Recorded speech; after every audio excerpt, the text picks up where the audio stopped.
Hello and welcome to this video introducing you to how to access the BC Historical Newspapers digital collection through the Port Moody Public Library.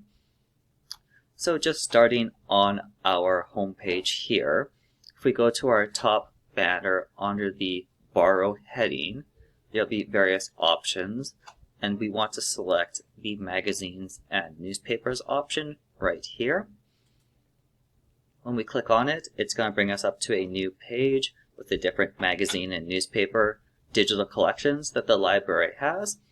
And we just need to scroll down here to this box that says Online Access to British Columbia Historical Newspapers and click on the button here for BC Historical Newspapers, and it will open up in a new tab on the web page.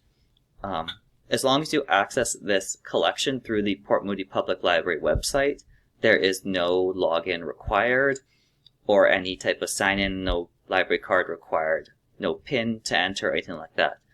You're automatically ready to go and start searching.